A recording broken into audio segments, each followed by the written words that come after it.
It's my pleasure today to introduce you to Kyrah Malika Daniels, who is an assistant professor of African American Studies at Emory University. Her research interests include Africana religions, sacred arts and material culture, race, religion, and visual culture, and ritual healing traditions in the Black Atlantic world. Her book, The Art of Healing Gods, in Progress, is a comparative project that examines religious artifacts used in traditional healing ceremonies of Haiti and the Democratic Republic of the Congo.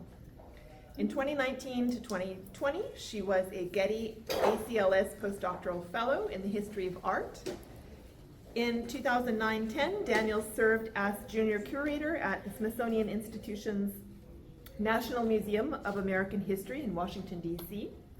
Following the 2010 earthquake in Haiti, she worked in the city of Saint Raphael with the La Coup Soleil Academic and Cultural Art Center, a grassroots organization that develops art-based pedagogy. Her work has been published in the Journal of Africana Studies, Meridians, Feminism, Race, Transnationalism, the Journal of Haitian Studies, and the Journal for the American Academy of Religion. Daniels currently serves as Vice President for KOSANBA, a scholarly association for the Study of Haitian Vodou, and as a Leadership Council member of the African and Diasporic Religious Studies Association. And I'll let you introduce her book. Good afternoon, everyone.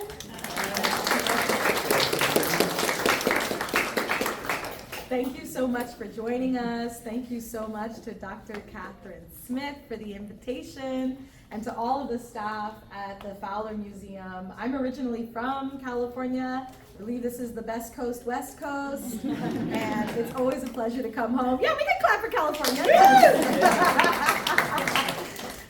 It's really an honor to be with you all here today. Thank you so much for taking time out of your schedules. I know Friday is a good day to do something different, to do some learning in different spaces. This is my son, Tariq Makandal, and I have the pleasure of having my whole family with me. So I'm really looking forward to the conversation and to the journey of this really magnificent exhibition, the work of Radiance, Myrlande Constance's artwork and sacred artwork specifically. I am a big fan of walking through spaces and allowing pieces to guide the conversation forward. So I do have a few pieces that I'd like to pop over to, but if there are certain works that really speak to you that you'd like to engage with and dialogue, please don't hesitate to shout something out, raise a hand, ask questions. I'll also say that in Haitian culture, I'm of Haitian descent and African American descent, in Haitian culture, you begin sessions by asking for honor and receiving respect. So you would begin and the speaker would say honneur, which means honor, and the reply is respect, which is respect. So we'll try that twice. Honneur, respect. Honneur, respect. Aïe bobo. Aïe bobo.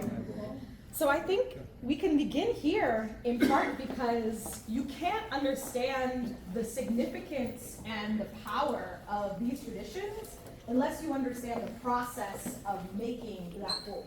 Drapeau, the literal translation is a flag, but in the context of Haitian Vodou, drapeau are ritual flags and ceremonial banners that serve to honor the spirits, and specifically that have meaning in the context of grounding a temple in its origins. So these flags have been made for, we could arguably say 500 years, in the sense that drapeaux have origins in West African ceremonial and military banners. Patrick Polk, Dr. Polk, who is actually a curator here at the Fowler, has done some fantastic work for the past 20 years on ceremonial flags known as drapeaux. But they also have roots in European culture and heritage systems in terms of military banners. The geometric designs are sometimes influenced by different military banners of France, of England, of Scotland. And so this tradition of flag making really emerged in the 20th century as we recognize it today, with sequins and beads. It was originally thought that the early flags may have just been colored panels of fabric sewn together, and eventually people began to decorate them more ornately with perhaps different swatches of color. Later, people started adding beads and sequins that were sewn and stitched into the actual fabric.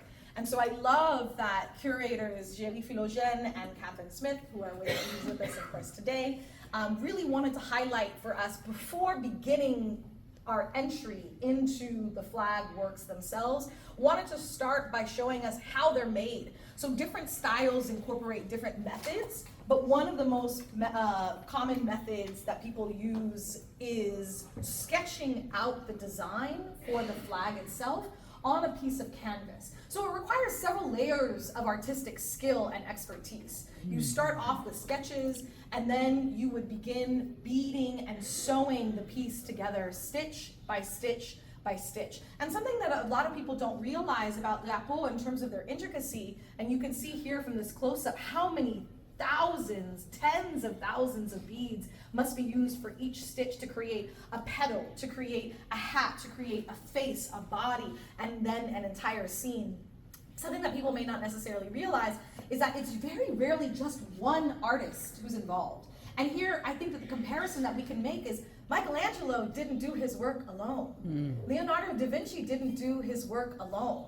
And so when we think of them as artists, we really have to think about them as really being orchestrators of artisanal collectives. And I think that that's the best way for us to understand drapeau artists as well, that they work in collectives. And this portrait is so tender and so special because she's training her children to bead the drapeau with her. So you see that this is something that can be taught and handed down in family lineages. You can apprentice as a flag maker with somebody who is a skilled artisan, but it's very special when you get to pass it on to your family, as Constant is doing here. I think I'm going to take us to this piece at the end here. I'm also going to try to see if I can pass up my notes.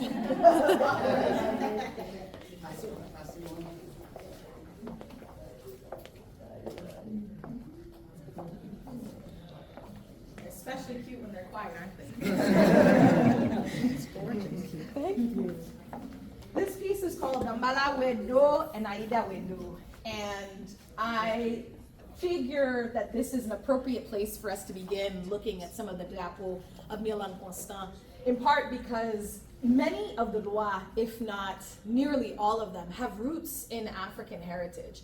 Now, a lot of people will refer to Haitian Vodou, a religious tradition, as a syncretic tradition. How many of you have heard that term before? Syncretism or syncretic? I'm gonna tell you right now, you can X that term out in your mind's eye. I do not subscribe to that term at all, and let me tell you why. The reason that people will refer to Haitian Vodou, Cuban Lukumi or Santeria, Brazilian Candomblé as syncretic religions is because they're trying to identify the fact that they have mixed lineages and multiple roots. Now that's true, but that's not unique to Haitian Vodou. Christianity has mixed roots. Islam has mixed roots. Judaism, Buddhism, Hinduism, all of these different traditions have mixed roots. In fact, it's quite likely that Jesus was born in August. The reason that we celebrate Jesus' birthday in December is because the winter solstice was so wildly popular among pagan or Greek indigenous communities that the Roman Empire, when it converted to Christianity, said, how can we make this more palatable? I think we should just layer his birthday onto winter solstice. And so December 25th became the date that we identified. So if we are to use the term syncretism to refer to Christianity as a syncretic tradition, no problem. But until we do, I'm not going to be using that term to refer to blended traditions because African descended traditions are African at their core with multiple lineages, just like every other religion has multiple lineages. But the reason that I think it's a wonderful point to begin here is because Dambala Wedo, Aida Wedo are two of our eldest spirits of the Haitian Vodou pantheon. And we can directly trace their lineage to the Dahomian tradition of Benin, West Africa, where Dan or Dangbe was the wise elder serpent spirit linked with Aida Wedo as one entity.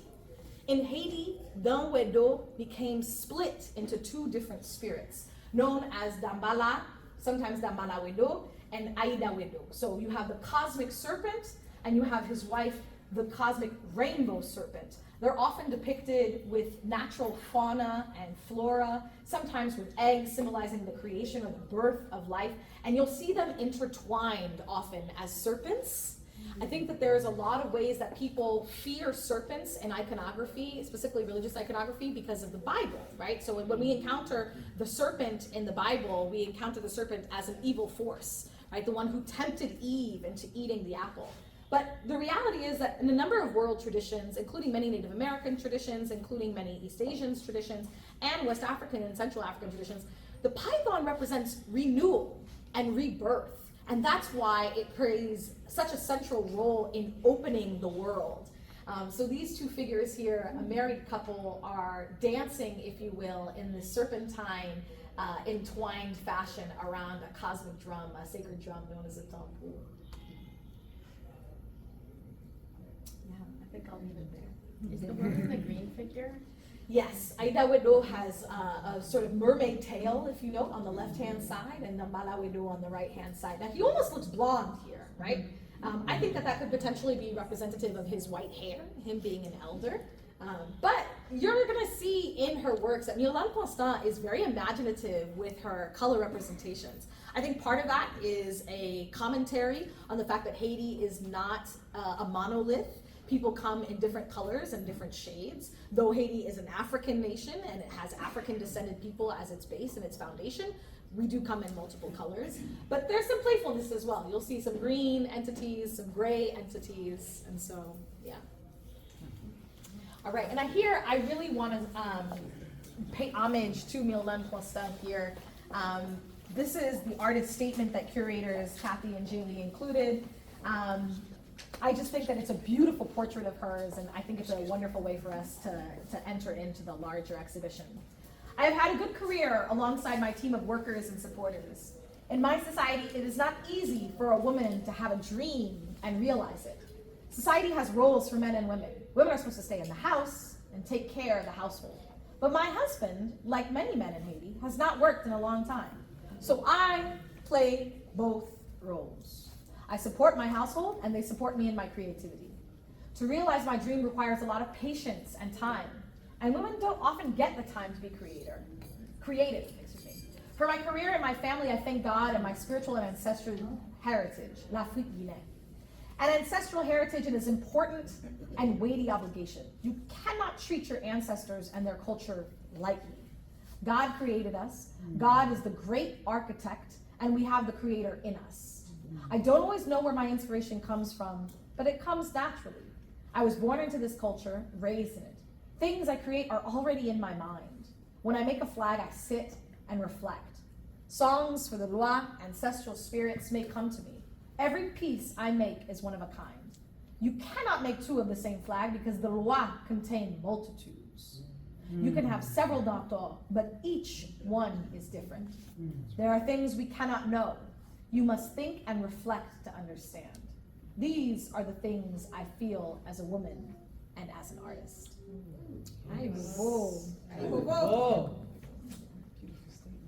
Question? Yes. What does Guinea mean? Oh, wonderful question. So, l'Afrique Guinée is a term that refers to the ancestral realm of spirits and ancestors.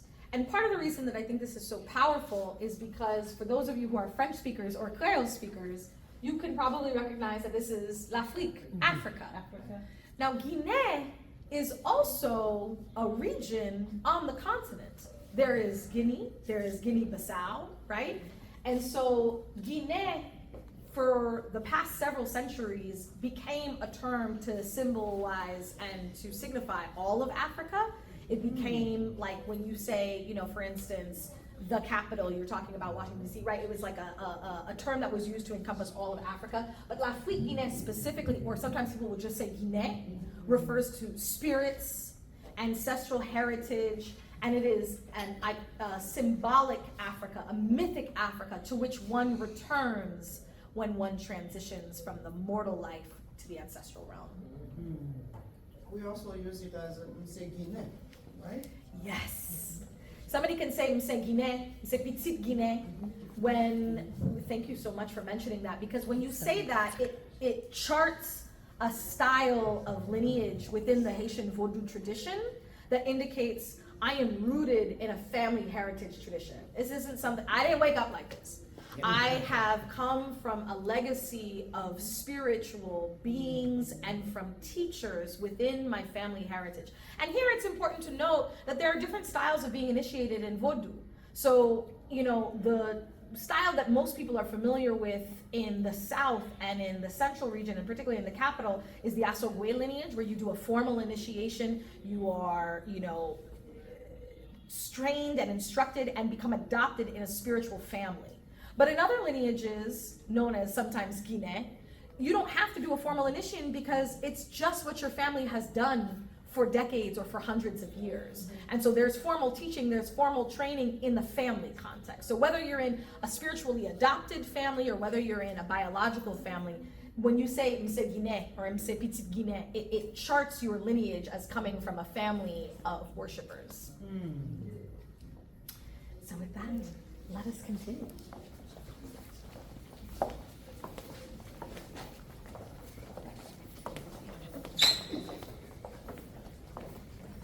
I want to take us to these three works.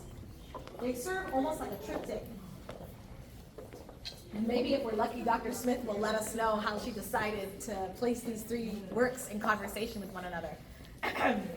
But all of these works feature a few different themes. And without any of you really looking at the, you know, writing, what do you see here?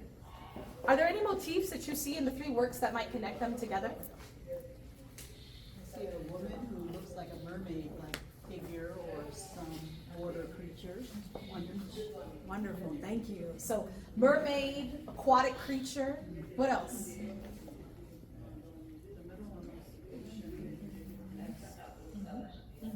So not just an aquatic creature, but coming from the ocean specifically.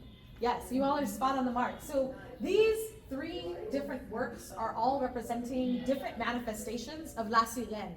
La Sirène is the mermaid queen of the seas.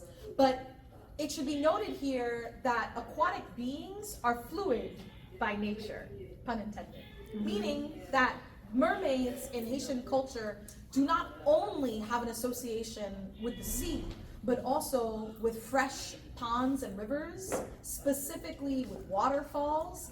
Really, where any body of water can be found, La Sirène can present herself to devotees and to others. I think that one of the things that's so powerful about La Sirène is she's associated, you know, in the Yoruba context, she would be known perhaps as Yemaya, in the sense that she is of the sea. But she doesn't have the same motherly qualities that Yemaya has. That's Riel's Ridanto. So in other ways, she actually resembles Oshun because she's associated with fortune and abundance. So that, in that way, that's why I like referring to these traditions as sister traditions, because there are similarities, but there are also some important distinctions. In the Haitian Vodou context, La Sirène is associated with, as I mentioned, fortune, abundance. She's also associated with music. She's said to have an incredibly harmonious voice. Her husband is Agwe, the captain of the seas. She has a sister or lover known as La Baleine, who is the whale. And she is the one who keeps mysteries of the deep.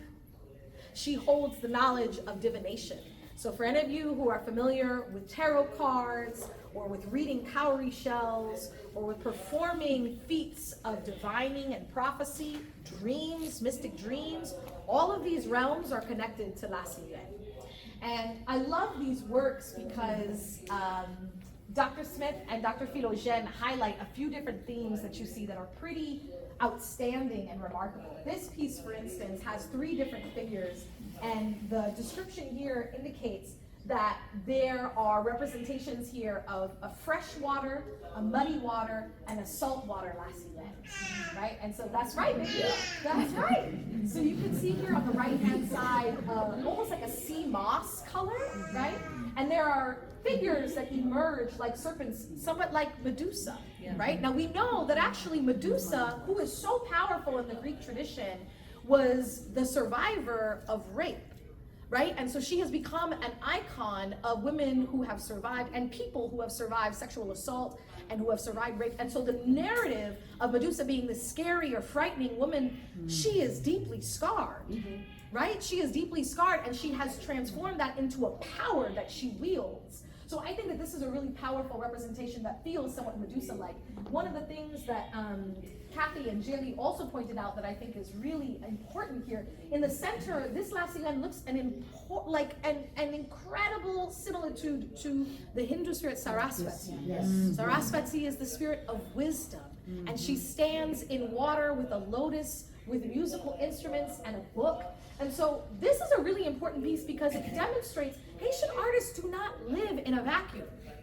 Even those who might have limited access and limited resources to libraries, who may have limited reading capabilities in the formal trained sense, who may not necessarily have internet anywhere elsewhere but their phone, and if the generator isn't working, they may not be able to charge it right away, are doing research, right? And that research might be visual, it might be written, it might be reading, it might be engaging, but so some of this iconography I think is quite global and suggests something that we've always known, which is that Haiti has always been a very global nation. Yes? Did La Sirène have any kind of protective role in the Middle Passage? Oh, that's a wonderful question. In short, yes, but it's a tenuous relationship. There are some who say that, Black people in the Americas have a complicated relationship with the sea and with water in general. Because if we were in fact protected by spirits, how could they have let such travesty befall African descended peoples? And this is where I think it's really important to recognize that not only in the Christian tradition, but in many African traditions as well, there's an understanding of humans having free will and free agency. So that the spirits may govern certain domains, but they don't have the power to change humans' will, right? And so because of that, there are certain things that they may not be able to stop from happening, but they can try to be there to protect along the way. So when we talk about Afrique Guinée, and I'm so glad that you asked that question because we can circle back to it here. When we talk about Afrique Guinée, it is regarded as a realm beneath the sea. Now, why would the ancestral homeland be regarded as a place beneath the sea? Well, we can think about, biologically speaking, we know that human life and all life eventually, or came at the beginning from the sea, right? That's one thing that we can trace. But more recently, if we think about the origin of Haitian peoples, or even the origin of the idea of what it means to be Black, that emerged during the Middle Passage. Because on the continent, people were Wolof, and they were Congo, and they were Yoruba, they were Igbo, and they were Hausa. They were Mandingo, they were, right? They weren't African. They weren't Nigerian, they weren't Congolese, they were of their own ethnic orientation. It's on these slave trips that they transformed into Black people or African people. And so there was a rebirth that happened. So I think that people who find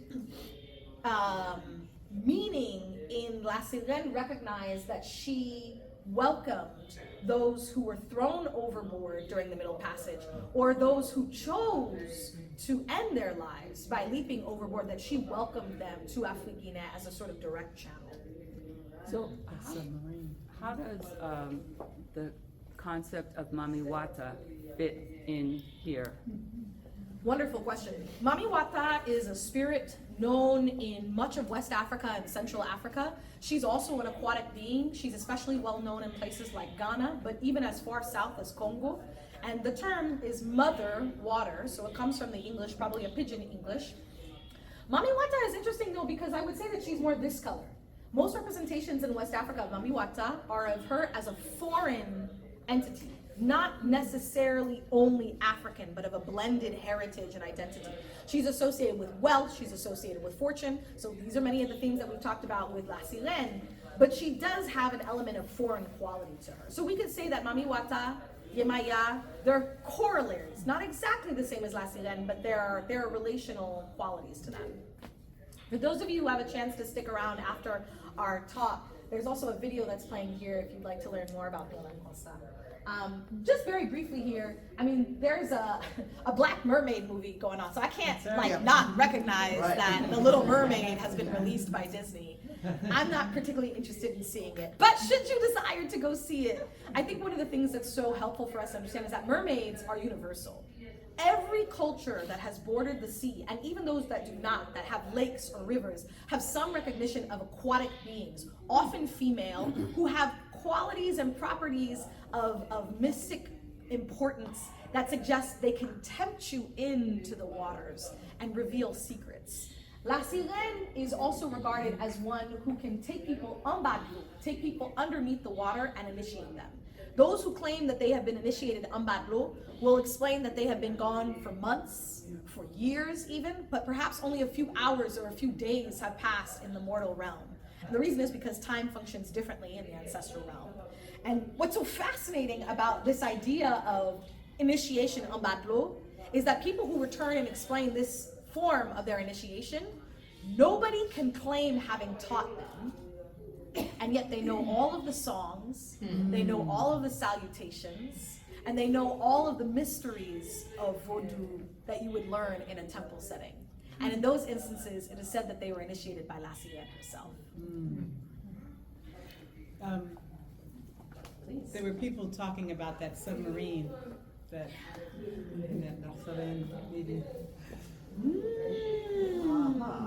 Right, well, that's a much, in some ways, a more generous way of putting it than y'all got too much money. I mean, we don't laugh at death, but you know, I mean, they wanted to go see the Titanic and they became the Titanic, right? That's right. It was called the Titan.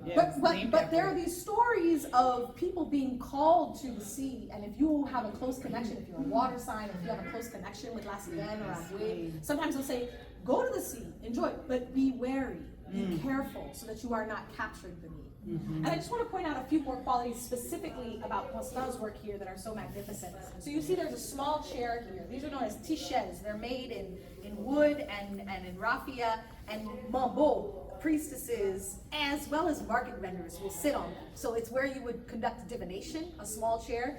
But in the context of ceremony, these small wooden chairs become the boat that Agüe uses to navigate the seas. And so they play this secular role, they play this sacred role. You can see the incredibly detailed structure of fish scales on these mermaids.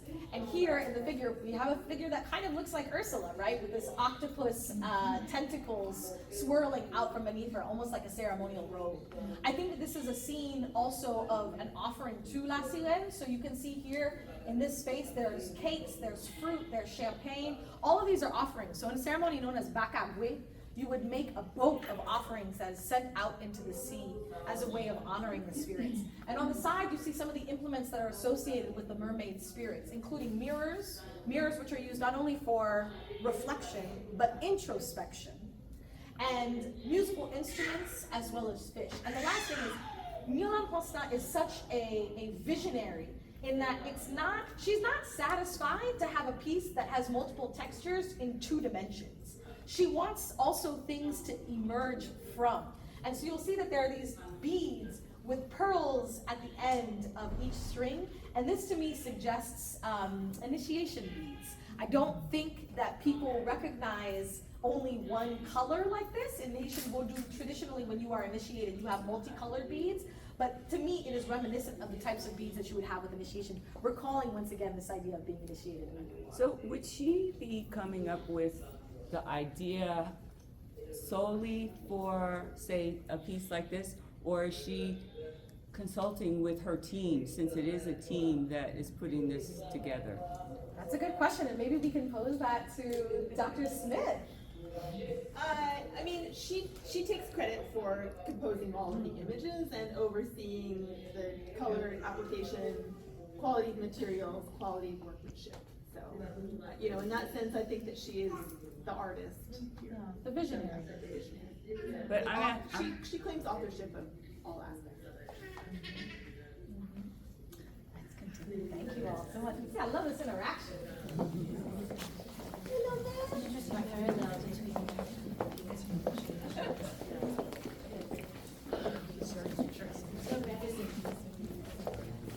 So we've had a chance to see a mystic union between the Malawedo and Aida Wedo.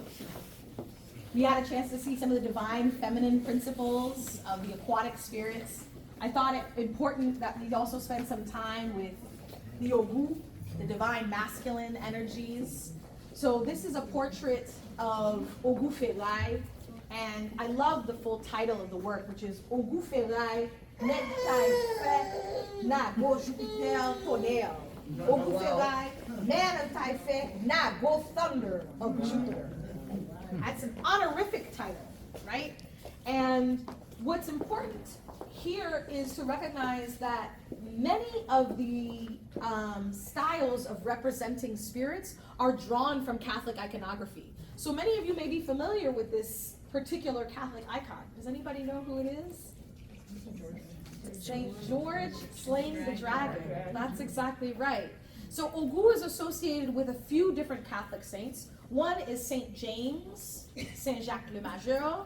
One is Saint George. Another one is, I'm forgetting. Let me just stop there. So one of the things that you'll see is that representations of the Haitian Vodou spirits may at times look like Catholic saints in different forms, right? And so here we do have the dragon that's being slayed at the bottom. He is regarded, so Ogou is a spirit of war, along with Elzuli Dantor, whom I note is, this is technically Ogou, Elzuli Balian.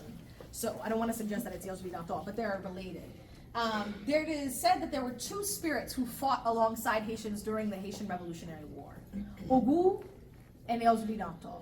And it is said that they were so committed, they were so dedicated to Haitians being able to create a republic and to self-emancipate themselves that they fought alongside their own citizens. Imagine a pantheon where you're not simply looking up to pray or looking down to the ancestors to pray, but saying, we know that there are spirits who walk among us, who have devoted themselves to fighting for our freedom with us. So there's a lot of weight that comes with these two spirits in particular, and some people will say that the colors of the Haitian flag, red and blue, are in honor of these two spirits. That red is for Ogou, blue is for Elzuli Dantor. Another thing that I'll mention here about Ogou, which I think is really important, is that Ogou is the soldier on the front lines and also the general who oversees everything. He is the impassioned fighter, and he is also the diplomat who negotiates relationships between warring sides. That's important because I think with all of the spirits, and this is something that you would find in many polytheistic traditions like Hinduism or like Greek traditions that have multiple spirits, there are higher manifestations and lower manifestations, right? So one might say, if you are somebody who is protected by the spirit Ogou, that in your lower manifestations of that divine energy, you might be extra competitive, extra combative, working like a horse, like always overextending yourself and finding fault with everybody because you want things to be perfect, right? In a higher manifestation, you might be able to see a challenge before you, but rather than being ready to prepare yourself for bloodshed, you might think, what is a strategy that I could take to engage more peacefully in this exchange, to make sure that both sides are happy, right? And I think that that's helpful for us to keep in mind because it recognizes that spirits have all of these dimensions. They're like humans. They can fail. They hate. They love. They become jealous. They get sad. They're not human, but they can experience emotions the way that humans do. And in that, there's a great deal of power in recognizing their vulnerability. I think some of the components of this piece that are so striking are drawing once again from the Catholic imagery, a red flowing cape, a sword, or a sword at his side, what looks like almost a bayonet that he's using to kill the dragon. And I should note that today Ogou is associated not only with warriors and blacksmiths as he was in West Africa, specifically in Nigeria, but is also associated with the military and the police.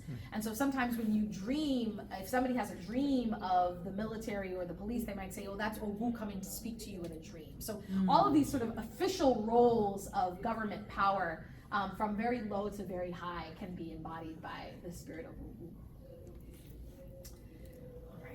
Around. Can I get a time check? I want to make sure we're leaving time. 1:16. 1:16. Oh yeah, we gonna move. All right, we gonna move. Let's get to our next room because we gotta do some of these larger pieces.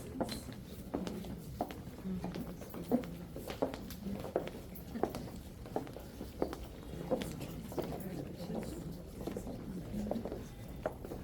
think we're gonna do 1, 2, 3, and then start that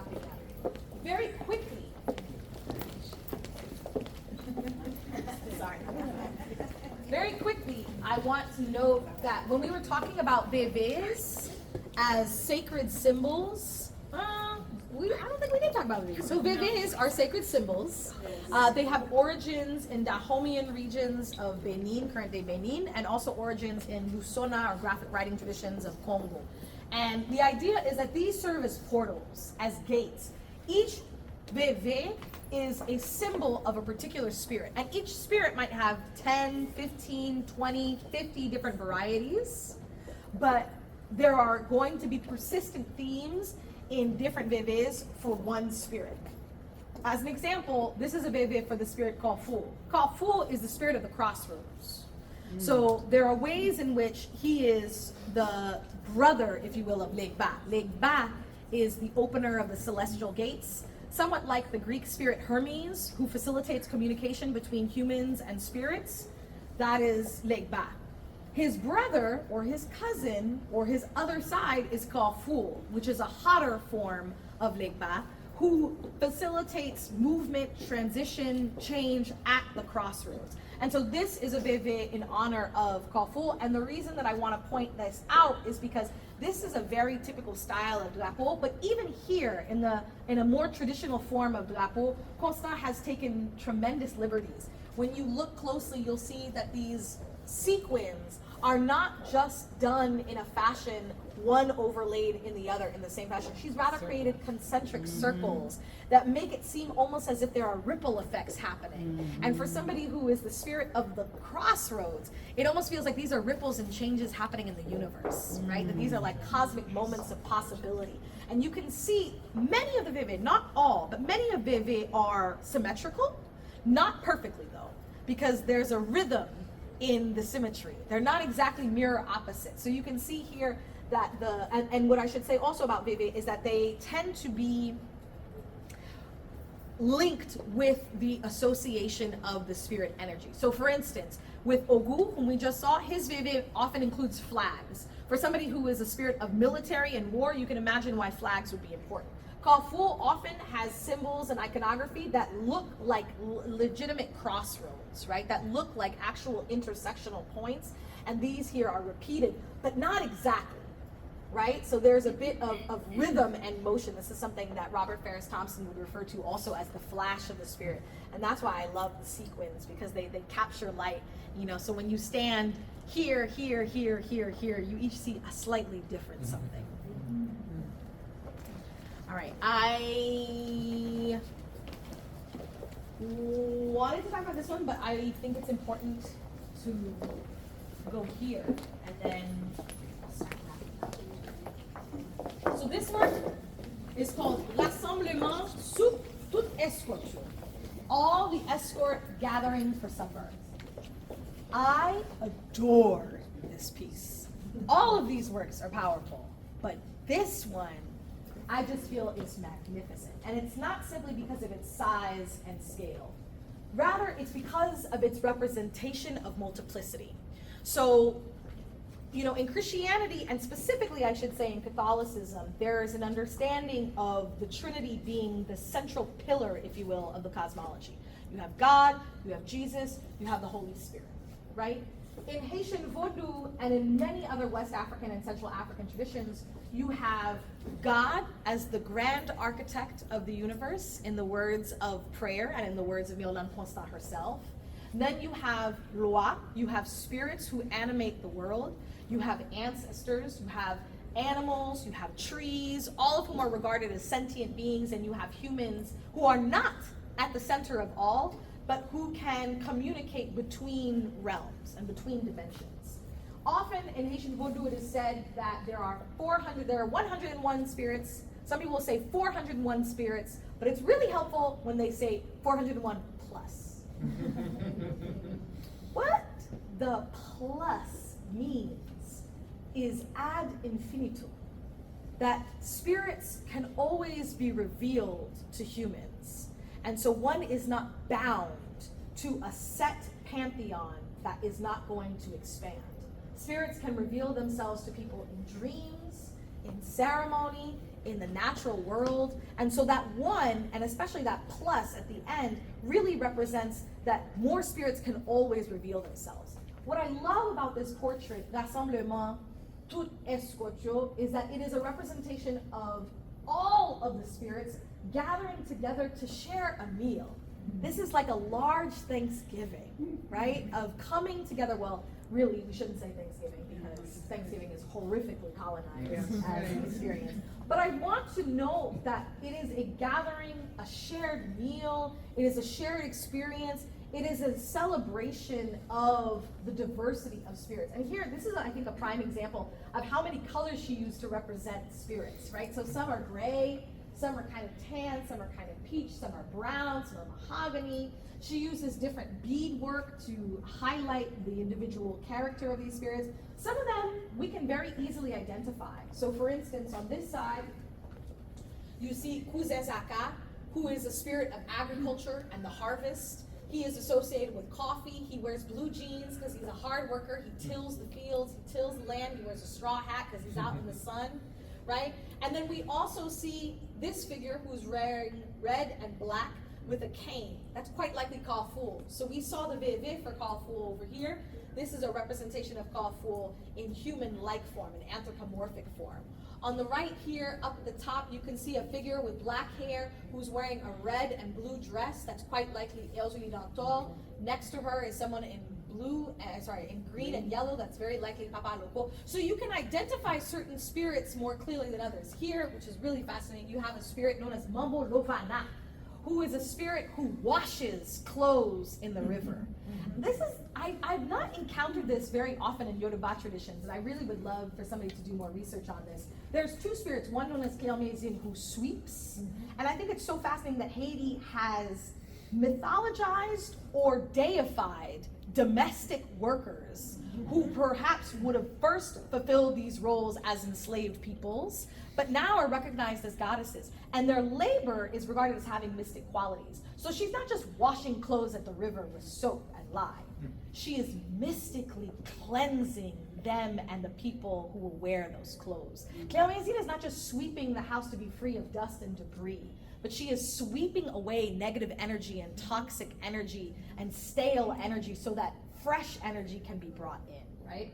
But there are other spirits whom I would have a harder time identifying. And I don't know, for instance, if these are spirits whom she feels are lesser known, who are perhaps unique to her own family lineage. There are some spirits that are family spirits that may not be well known all over the country, or that may be regional, that may be particular to places like Jérémie, or places like Cap-Haïtien, right? So that, I think, is a really remarkable component of this work, featuring spirits who many will be able to recognize, as well as those who may be a bit harder to recognize.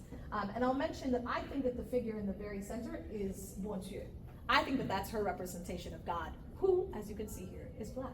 Given that there's such an emphasis on the law and their complex interchange in human lives, what is their relationship with the Bon Dieu? It seems like Bon Dieu is such an imposition from Christianity and other monolithic traditions within a very lively and much more dynamic pantheon. Mm-hmm.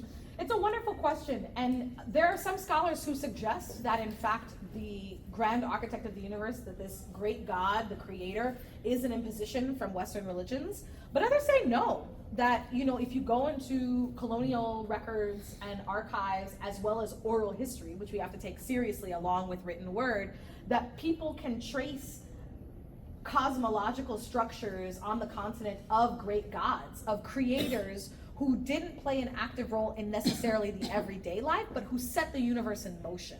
And they have different names. So like for instance, in Congo, where I do my research, the name for the great god is Nzambe, right? And that is an entity that is regarded as the one who set things in motion, but doesn't necessarily, play a role in the everyday things of life. It's like the clockmaker. God is the clockmaker in Western philosophy. This idea that God is busy for our little, human problems, right? That's why you would have the saints. And in the Christian tradition, specifically the Catholic tradition, I think that's also why people find the Catholic saints to be of such great value. What is their relationship to God? They are his children. They are her children. They are God's children. God is typically referred to in, English or in Romance languages as being gendered masculine. But what's really important to note, my husband always reminds me to say this, in many if not most, West African languages that I am familiar with, several of which I have studied, and many colleagues who can confirm this, the third person pronoun is gender neutral. And what does that mean? It means that when you refer to God, you can't say he or she. God is God. There's one word that would be used to refer to. It's the same thing in Haitian Creole. So the third person pronoun is li. So I say that to say that Bon Dieu is a parental figure, and the spirits are Bon Dieu's children. They go out to do Bon Dieu's bidding, but they interact more intimately and more personally with humans, and they can have special familial relationships with people based on who has honored them over the course of generations. Would that be, what, an angel? I think that's right. I think that there are several angels. angels. That's right. Right here up at the top, again, you see different colors of these angels. You see different components on the side. I think Myrlande Constant is really a queen in terms of continuing the art into the border of the piece with frames that offer more insight. So these are gourdets, these are enamel cups that are used for libations and ceremony. There are baskets that look like they're holding fruits. There's what looks like bottles of liquor that would be used for libation. A little cocktail. I don't know what the cocktail is about, but that sounds good. There's a pet gridap, which is a traditional oil lamp that was used for light. So I think she's really quite a master at continuing the work into the border, and I don't know, maybe there's something about that that's ad infinitum as well. I mean, even the draping beads themselves. I mean, what you should know is for drapeau like this size at the back, the carrefour, which is the more typical size for drapeau, maybe a big one would be like this size over here. Tina Giroir, and I think Dr. Smith might be able to help me on this, but Tina Giroir did research that indicated that those sizes of drapeau can have as many as 10,000 to 20,000 sequins. Those. I don't know how many these do. Those can take 2 to 4 weeks to make with a skilled artisan or maybe with 1 or 2 hands. These could possibly take weeks, months, years, right? Depending on how many people are there. Is the framing something that she innovated? Because I noticed that some of these have lace, some of them have fringe, some of them have, they have all these different ways of framing. Is that something that she innovated, or is that Thank you for asking that question. Frames are not something that well, let me say this. Here, for instance, this is a very typical example of a drapeau frame, that you would have a piece where the art is centered, and then the background is the toile, is the fabric itself. And there are artists like artists like Telemaque who have done magnificent work with borders in quite innovative fashion. Telemaque was especially well known, several of his works are here at the Fowler Museum, as having geometric borders that looked very much like military borders. So she's not the first to innovate with borders, but her borders take it to the next level. Yeah. I mean, not only in terms of the detailing of more iconography on the side, but the additional layers of material, rubber, leather, lace, beadwork, that is unique to her.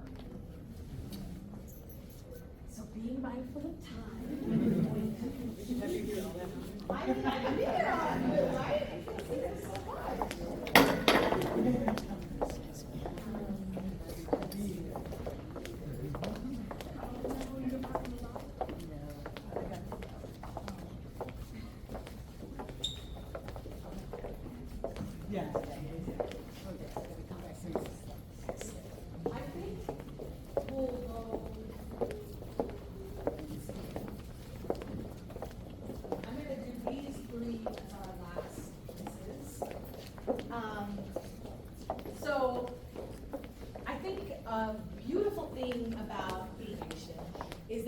Flag Day that's just as important as Independence Day. I've learned that other nations have flag days, but nobody ever knows when they are, right? Like we have a flag day in the United States. Some people know the date, but not a lot of people know the date of our flag. June 14th. Most people know July 4th. That's what most people know, right? In Haiti, 18 May is a big deal. Our Independence Day is January 1st. okay?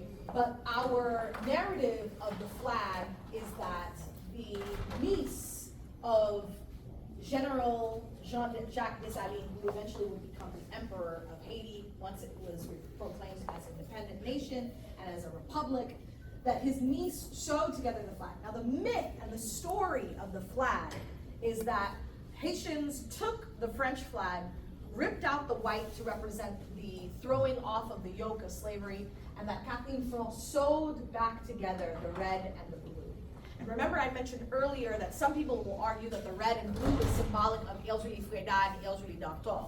So that's our sort of matriarch of the nation in that regard.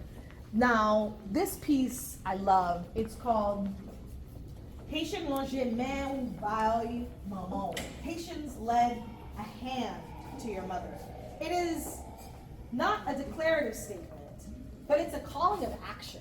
So this is a representation of the Haitian flag in anthropomorphized form. If you were to look at a picture of the Haitian flag, you'll see that this is the coat of arms that's pictured in the center with a large palm tree emitting from the center. Some people will say that that palm tree represents Aiza, who is the spirit of initiation. Her husband is Papa Loko. Aiza is the spirit of initiation, the one who takes you into the inner temple.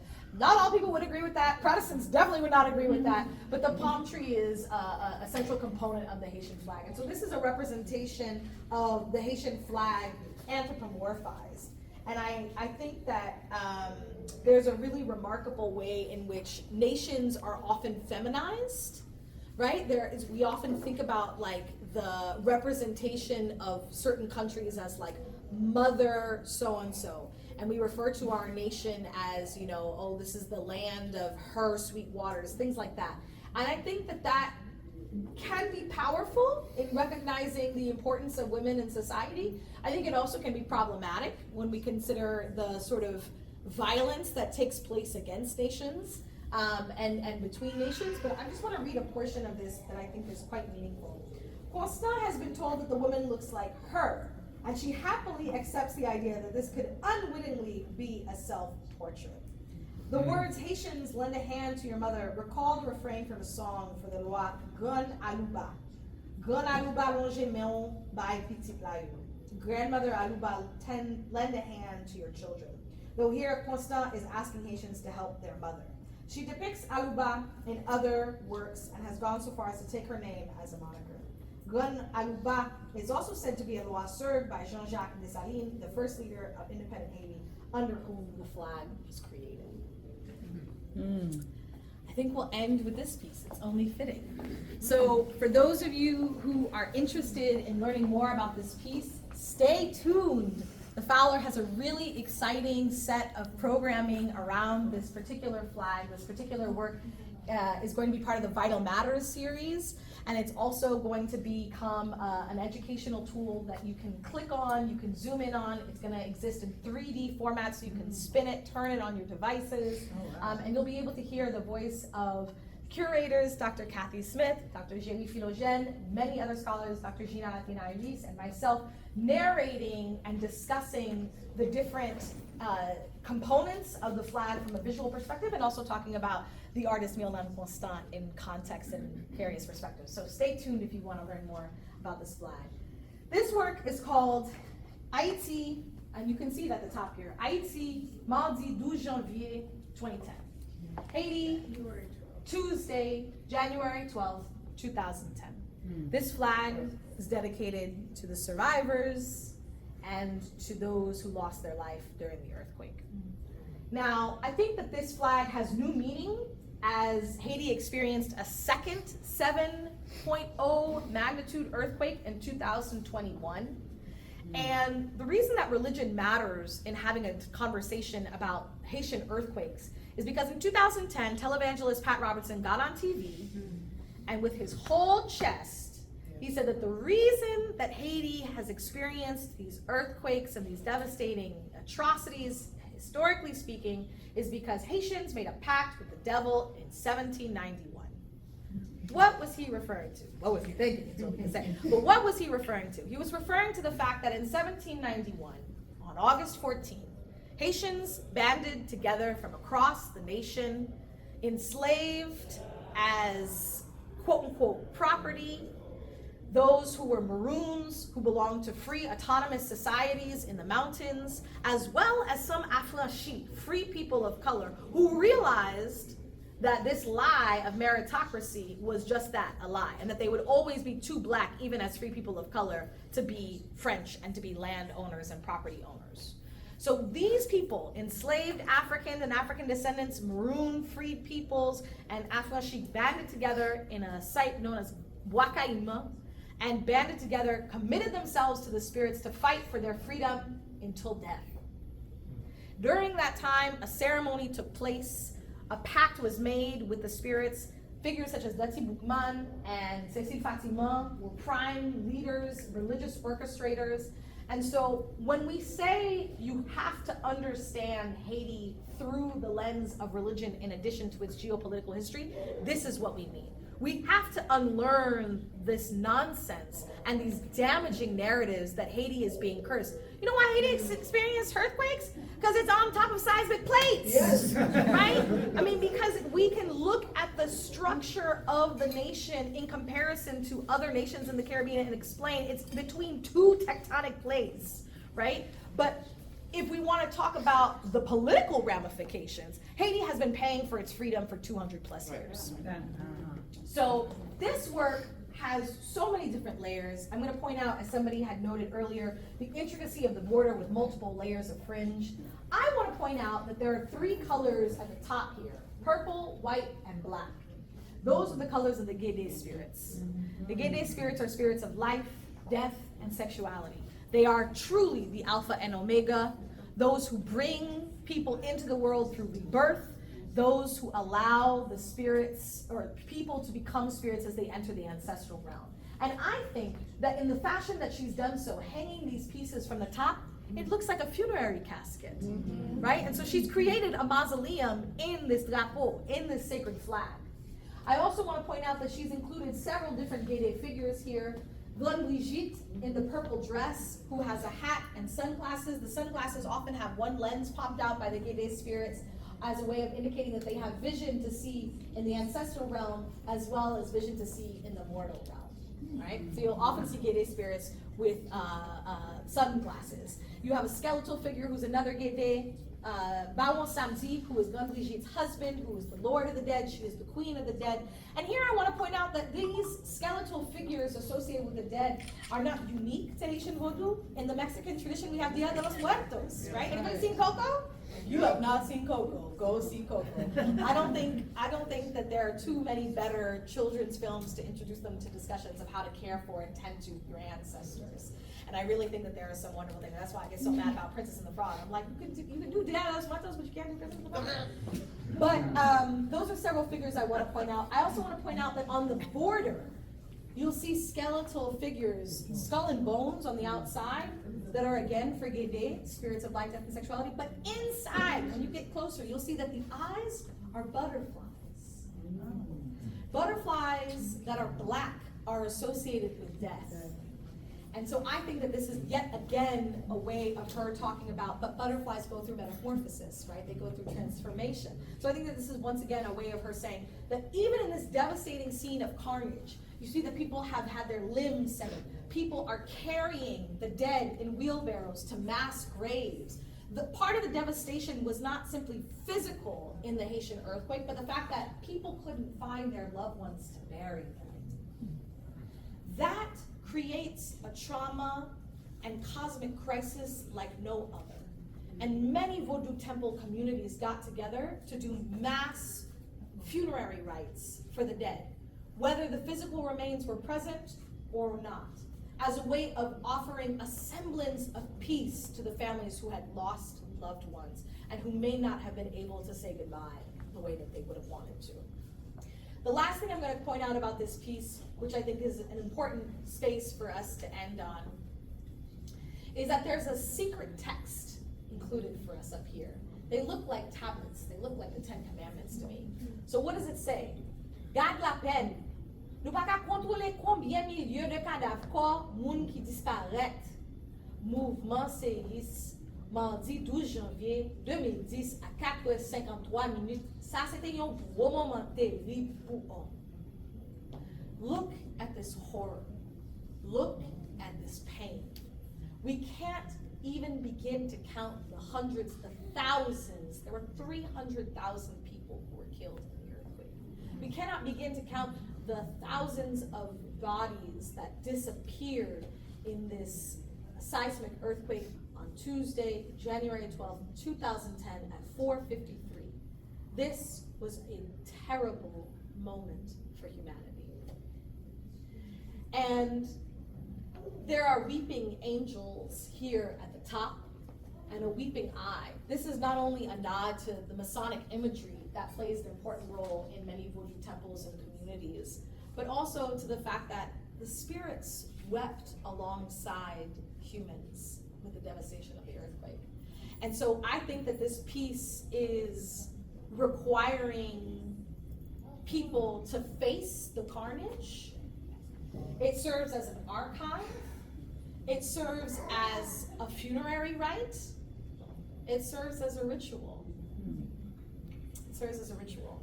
And I don't think that it is fair to limit Haiti to narratives of natural disaster or to limit Haiti to discussions of just religion or just politics. But there's so much in Myrlande Constant's work that requires deeper attention and deeper looking. And I think for anybody who's interested in learning more, her flags can teach us so much. So with hopes of being respectful of time, I'm going to conclude here. I want to offer my thanks again warmly to all the staff members at the UCLA Fowler who have welcomed me so warmly, so generously, especially Dr. Catherine Smith. Thank you for your warm welcome. Are there any final questions before we conclude? I'm just curious, are any of her works hanging elsewhere, anywhere? No? All of the works of this exhibition are here. No, none of her works are elsewhere. No, some of Myrlande Constant's works are elsewhere in the United States, but in terms of this exhibition, all of the pieces These are out here on pieces are display. Yes. Thank you. Yes. You mentioned before about life, death, and sex being all connected. Why is that? Why is that like in the religion, or is it in the, what is it about that? What's connecting all that? That's the truth, right? That's the truth. So the Gede spirits are about life, death, and rebirth. I mean, there are so many, when we talk about the serpent, right? A serpent sheds its skin and in a sense is reborn.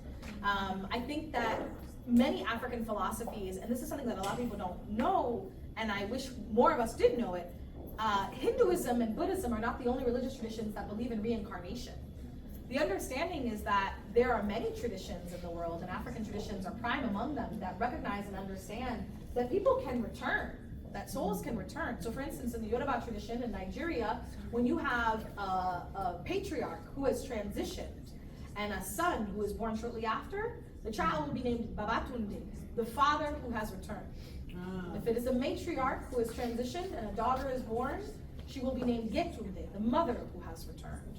Right? And so this idea of life and death going together is rooted in Vodou truths. The reality is that you can't think about a flower as being dead forever when its blossom wilts, right? Spring will come again. That's why those who tend to the earth, who create and produce our food, have to be given highest respect, right? Because you're working with the vulnerability of the elements. You recognize that you can lose an entire crop with a rainy season or with a drought, as we know very well here in California, right? But you plant more seeds with the hope that things will always come back. And you continue tilling the land, you continue working the land with the hopes that something will come back, right? I really love these movements of trying to do green funerals. You know, it's like all these toxic chemicals that they pump into bodies and put into caskets and bury in the earth. It's like causing so much devastation. To say nothing of the cost. To bury your dead costs so much money. And so I love these green movements of like burying your loved one in a shroud, which Muslim communities have been doing for hundreds of years. Right? I love the traditions of, if not thousands, I love the traditions of planting a tree where somebody has transitioned so that their body can help the tree to grow, right? All of that is recognizing this same principle that life and death must be placed in conversation with rebirth. I I have a question about, one of the things that's really firing my imagination off the charts right now is what you said about how there was this recognition of the spirits, but yet that they don't control, which I think is a difficult concept for probably, well, I don't know, a lot, I would imagine a lot of other cultures to grasp. That it seems like, especially in the West, we're locked into this continual debate about is there free will or is there predetermination?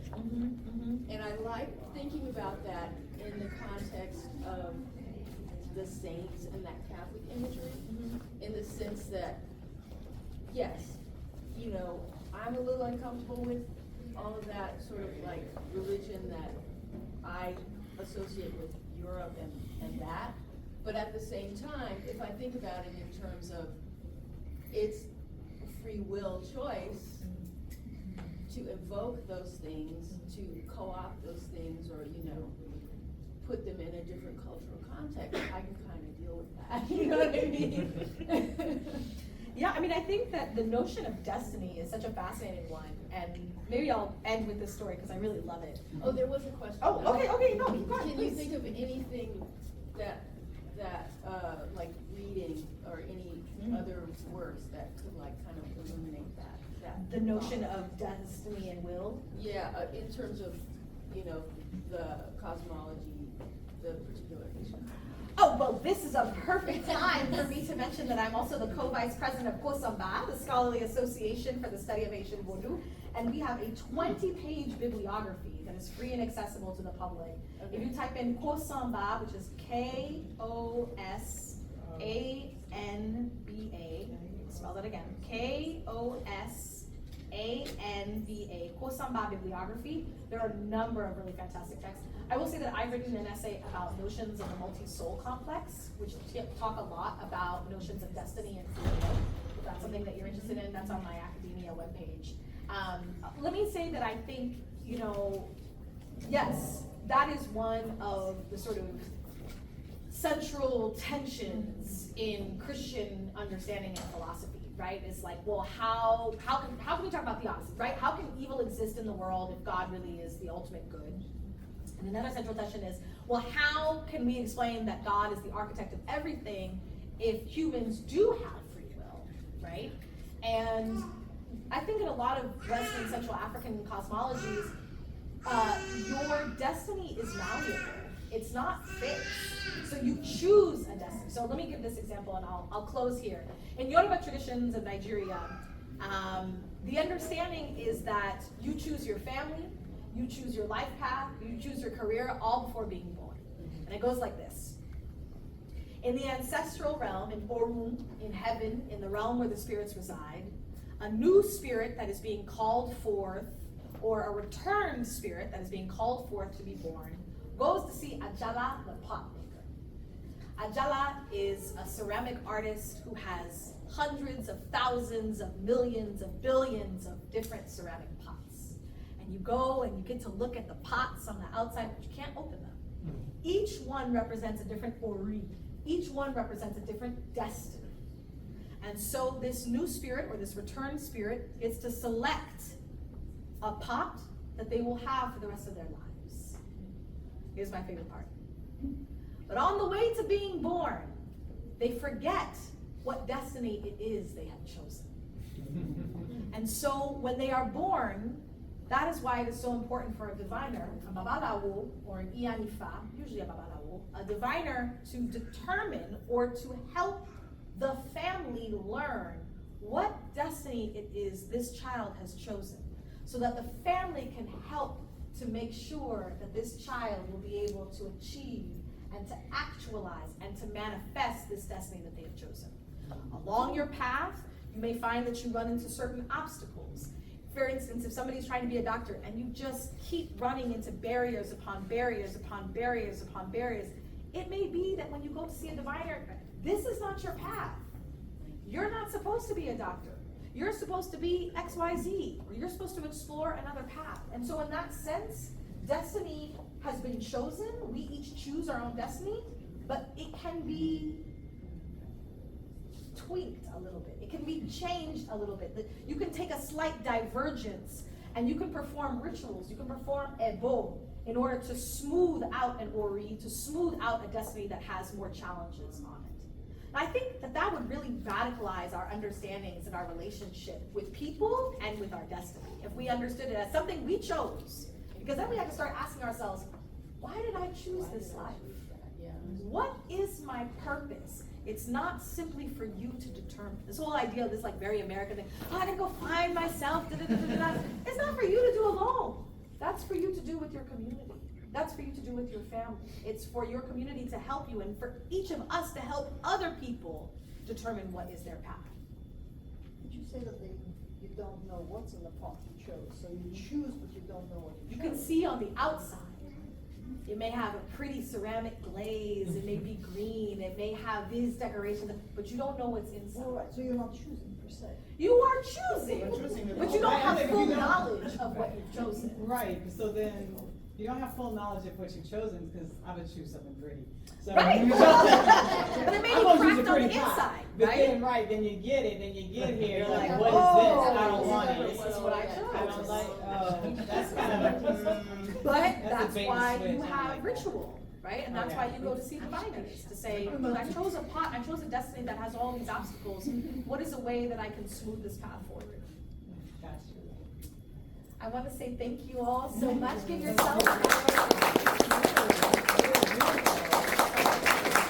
I hope you'll spend more time with the arts, and there's a magnificent, incredibly beautiful exhibition catalog for purchase. I believe still in the museum stores, so if you'd like to purchase and take some of this beautiful artwork, bring it into your home, you're welcome to do so. Thank you all so much. Maybe I'm Yes, thank you. I will go.